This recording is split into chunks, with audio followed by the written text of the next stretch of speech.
Today, we're talking about Love is Blind Japan. If you haven't heard of the show, it is a dating show, but the people do not meet each other in person. They only talk to each other until they get engaged, and then they go on actual meeting each other face to face, seeing each other's faces, and then going on physical dates, meeting each other's parents, families, friends, etc. So it is a very strange premise and kind of intriguing storyline for me. And so that made me want to watch it. If you've watched the show, I would love to know what you thought. I would love to know who you were rooting for, all those things. So drop it below. I love for this to be like we watched it together. That would be really, really fun. I'm going to be talking to my friend about this a lot, but I would also love to have a conversation with you. I don't really watch very many shows, especially on Netflix, because I usually don't have a subscription, but my friend recommended it. So I'm getting a month of Netflix. If you have other recommendations, drop it below because, like I said, I've already paid for it for a month. So I may be wasting my time this coming month watching different shows. If it's of Japanese nature, that is double bonus. There are 3 seasons of Love is Blind America, US, and I think there's also a Brazil. But my friend told me this was different. I don't know if it was a cultural thing because the premise is the same across all the different countries. But she said the Japan one was a lot less drama, a lot purer, a lot more heartfelt. And so I wanted to see what this was like and what the cultural thing was like because I actually don't like those dramas. If you like shows like The Bachelor, or I'm trying to think of other ones off the top of my head, Real World, am I dating myself on that? Back in the day, right, when people all lived in one space. You know what I'm talking about. If you know, you know, you're my people my age. Anyway, so I don't actually really like those shows where it's just, I'm sorry if you like it, but if it's just trashy drama, you know the producers are having certain people on the show specifically to create drama. Mm, I'm just, that's just not for me. It's for a lot of people. A lot of people really, really enjoy it. It's just not for me. It's the opposite of Tinder, right? Or whatever the hip thing is now. I'm sorry. I just don't know what the hip dating things are now. It's the opposite of the swipe left, swipe right, or whatever the equivalent of it now is. And that was really intriguing to me. And so I wanted to see how these things panned out. I wanted to see what the cultural differences are. I wanted to see what happens when people finally meet each other and they go, wow, you are not what I expected. Or maybe it also turns out great. I don't know. So let's find out. Um, I also like the fact that you can watch this with your kids. The kids had asked me, can I watch it with you? And I went, it's a dating show. I don't think so. But after watching it, I totally could have. I totally could have. It's not like the trashy stuff that's out there where you kind of want to cover their eyes or you want to cover their earmuffs because of some of the things that they say or they talk trash about other people. None of that. It's very wholesome. It's very deep, actually, and makes you ponder priorities in your life and what you prioritize in other people or your significant other. So I thought it was very thought provoking. Spoiler alert, if you are going to watch this and you don't want to know anything that happens, who gets together with who breaks up, who does whatever, pause. I don't usually say this very much, but pause and come back to it later after you've watched it and then give me all your comments. Okay? All right, first thing first, I have questions. How the heck do you get to know someone in 1 week?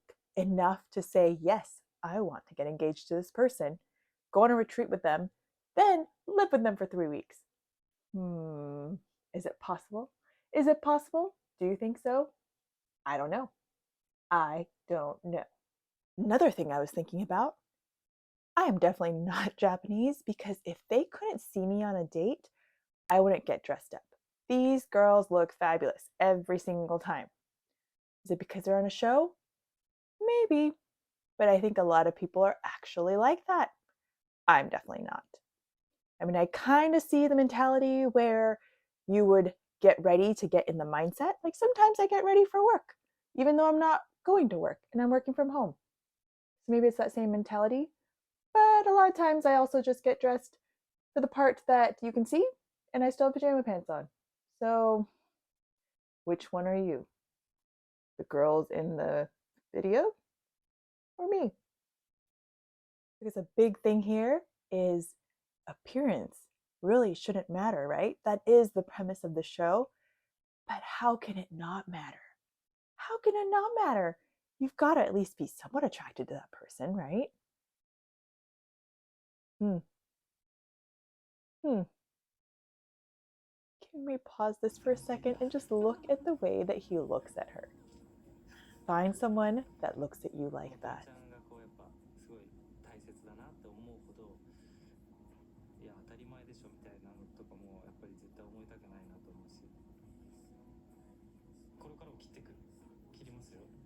That is very, very sweet. Who's crying? I'm not crying. Don't judge me. I am crying. I'm a crybaby when it comes to those things. Don't judge me. I want to take a moment to talk about this relationship and the progression of it because at first she was really worried and surprised by his appearance with the blonde and the goatee and just overall look of a bad boy. And here he made it clear he wasn't going to change that for her parents. But then, without her asking, he decided to go away from the blonde hair in order to meet her parents and also for the wedding, which was a very sweet gesture on his part. And look at this when they came for the post interview. How cute are they? So I really, really like this couple because it was just the most adult, mature, refreshing relationship I've seen in a while, or at least on this show, where they're very straightforward, they are honest, they don't play mind games, they're both determined and motivated individuals, but yet they care for each other and are thoughtful of each other very well.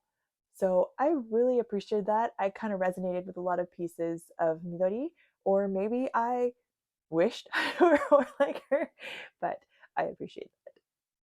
PDA was another thing that caught my attention between these two relationships because one has international experience, these two, whereas the other two are very Japanese, should I say? And that's as close as they got. Hold your horses, people. That's a 26-year gap. I mean, I'm not judging people with big age differences, but can we all agree that 26 is a big gap? Let's see what happens. This isn't necessarily a comment on the age part, but it seems like initially he was able to draw her out, but now he doesn't really understand what she's thinking, and she's not able to be direct and just kind of holds it in and wants her to read his mind. So obviously that is not going to work well, and it didn't work out, but turns out she is dating this guy from the show right now. So, you know how some people you thought were attractive when you first saw them, but then as you kind of see their personality, as you see things play out, they kind of either go one way or the other, don't they? Like some people don't look attractive to you, or some people get more attractive just because their personality kind of starts to shine through. That's kind of cool, right? I mean, clearly we got to see that with all the other stuff. Plus, all of this is edited, so who knows how much is edited. I guess it's not as edited, I hope, as the trashy stuff. I'm gonna keep saying trashy stuff. I'm sorry if you like it. I am sorry. But I do like this a lot better, and I would watch this more. Okay, I may have gone a little bit over and beyond because once the show was over and I knew that these two couples were still together, I wanted to know what was happening because clearly I'm late. This aired in February or March, and it is 2023. They're both expecting, and they're going to have babies sometime in the near future. It is so sweet when you go look at their Instagrams. I think they both have YouTube channels now, but you see their cute little bellies and their family. It's just so cute. It's so cute. So if you haven't checked it out, go check it out. Highly recommend it. Thank you, Kat, for the recommendation. And thank you for all the other people that said you really enjoyed it, which also made me want to watch it. If you liked videos like this and you want more of Japanese shows or different content like that, feel free to tell me. Please tell me, actually, so I can make that happen. Your voice is very important to me. Remember to like, comment, share, subscribe if you enjoyed videos like this, content like this, or content from our channel. And we will see you next time. Mata ne!